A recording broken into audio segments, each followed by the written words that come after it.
ಎಲ್ರಿಗೂ ನಮಸ್ಕಾರ. ಇವತ್ತಿನ ವಿಡಿಯೋದಲ್ಲಿ ನಾನು ಹುರುಳಿಕಾಯಿ ಚಟ್ನಿಯನ್ನು ಯಾವ ರೀತಿ ಮಾಡೋದು ಅಂತ ತಿಳಿಸ್ಕೊಡ್ತಾ ಇದ್ದೀನಿ. ಆರೋಗ್ಯಕ್ಕೂ ಕೂಡ ಇದು ತುಂಬಾ ಒಳ್ಳೆಯದು, ಹಾಗೆ ಬಾಯಿಗೂ ಕೂಡ ತುಂಬಾ ರುಚಿಯನ್ನು ಕೊಡುತ್ತೆ. ಈ ಒಂದು ಚಟ್ನಿಯನ್ನು ಮಾಡಲಿಕ್ಕೆ ನಾನಿಲ್ಲಿ 1 ಕಪ್ನಷ್ಟು ಹುರುಳಿಕಾಳನ್ನು ಹುರ್ಕೊಳ್ತಾ ಇದ್ದೀನಿ.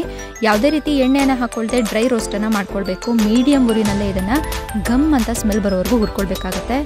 ಇಲ್ಲಿ ನೋಡ್ತಾ ಇದ್ರಲ್ಲ, ಕಲರ್ ಕೂಡ ಚೇಂಜ್ ಆಗ್ತಾ ಇದೆ, ಹಾಗೆಯೇ ಸ್ಮೆಲ್ ಕೂಡ ಬರುತ್ತೆ. ಗಮ್ ಅಂತ ಉರಿಯುವಾಗ ಸ್ಮೆಲ್ ಬರುತ್ತೆ ನೋಡಿ. ಆವಾಗ ನಾವು ಇದನ್ನು ಸ್ಟವನ್ನು ಆಫ್ ಮಾಡಿ ತಣ್ಣಗಾಗೋದಕ್ಕೆ ಬಿಡಬೇಕಾಗತ್ತೆ. ನಂತರ ನಾನಿಲ್ಲಿ ಅರ್ಧ ಕಪ್ನಷ್ಟು ತೆಂಗಿನ ತುರಿಯನ್ನು ಮಿಕ್ಸಿ ಜಾರ್ಗೆ ಹಾಕೊಳ್ತಾ ಇದ್ದೀನಿ. ಇದಕ್ಕೆ ಸ್ವಲ್ಪ ಕೊತ್ತಂಬರಿ ಸೊಪ್ಪನ್ನು ಸೇರಿಸ್ಕೊಳ್ಬೇಕಾಗತ್ತೆ. ಹಾಗೆಯೇ ನಾನಿಲ್ಲಿ 3 ಬೆಳ್ಳುಳ್ಳಿ ಎಸ್ಳನ್ನು ಹಾಕೊಳ್ತಾ ಇದ್ದೀನಿ. ಜೊತೆಗೆ 3 ಹಸಿಮೆಣಸಿನ್ಕಾಯಿನ ಹಾಕೊಳ್ಬೇಕಾಗತ್ತೆ. ಇದು ಕೆಂಪಾಗಿದೆ, ಸೊ ನೀವು ಕೆಂಪು ಮೆಣಸಿನ್ಕಾಯಿ ಕೂಡ ಹಾಕೊಳ್ಬೋದು. ಜೊತೆಗೆ 1 ಟೀ ಸ್ಪೂನಷ್ಟು ಜೀರಿಗೆ, ಹುರಿದಿರ್ತಕ್ಕಂತಹ ಹುರುಳಿಕಾಳನ್ನು ನಾವು ತಣ್ಣಗಾದ ನಂತರ ನಾವು ಮಿಕ್ಸಿ ಜಾರ್ಗೆ ಹಾಕೊಳ್ಬೇಕಾಗತ್ತೆ. ಬಿಸಿ ಇದ್ದಾಗಲೇ ರುಬ್ಲಿಕ್ಕೆ ಆಗೋದಿಲ್ಲ, ಹಾಗಾಗಿ ಹೀಗೆ ತಣ್ಣಗಾದ ನಂತರ ನಾವು ಇದನ್ನು ಮಿಕ್ಸಿ ಜಾರ್ಗೆ ಹಾಕೊಳ್ತಾ ಇದ್ದೀವಿ. ಇದಾದ ನಂತರ ನಾವು ಇದಕ್ಕೆ ರುಚಿಗೆ ತಕ್ಕಷ್ಟು ಉಪ್ಪನ್ನು ಹಾಕೊಳ್ಳೋಣ. ನಾನಿಲ್ಲಿ ಬ್ಲ್ಯಾಕ್ ಸಾಲ್ಟನ್ನು ಬಳಸ್ತಾ ಇದ್ದೀನಿ. ಜೊತೆಗೆ ಸ್ವಲ್ಪ ಕರಿಬೇವಿನ ಸೊಪ್ಪನ್ನು ಹಾಕೊಳ್ಬೇಕಾಗತ್ತೆ. ಹಾಗೆಯೇ ಕೊನೆಯದಾಗಿ 2 ಟೇಬಲ್ ಸ್ಪೂನಷ್ಟು ಹುಣಸೆ ರಸವನ್ನು ಸೇರಿಸ್ಕೊಂಡು ಎಷ್ಟು ನೀರು ಬೇಕೋ ಅಷ್ಟು ನೀರನ್ನು ಹಾಕ್ಕೊಂಡು ರುಬ್ಕೊಳ್ಳೋಣ. ನಾವು ಇದರ ಕನ್ಸಿಸ್ಟೆನ್ಸಿ ಸ್ವಲ್ಪ ನುಣ್ಣದಾಗೆ ಇರಬೇಕು, ತರ್ತರಿಯಾಗಿರಬಾರ್ದು.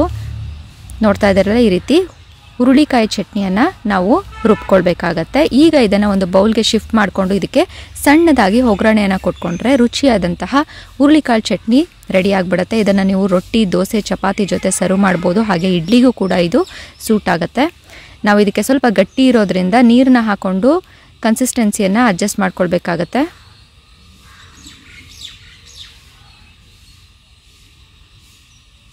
ಈಗ ನಾನು ಒಂದು ಪ್ಯಾನಿಗೆ ಸ್ವಲ್ಪ ಎಣ್ಣೆಯನ್ನು ಹಾಕೊಳ್ತಾ ಇದ್ದೀನಿ. ಎಣ್ಣೆ ಕಾಯ್ತಿದ್ದಾಗೆ ಇದಕ್ಕೆ ಸಾಸಿವೆಯನ್ನು ಹಾಕೊಳ್ಬೇಕಾಗತ್ತೆ.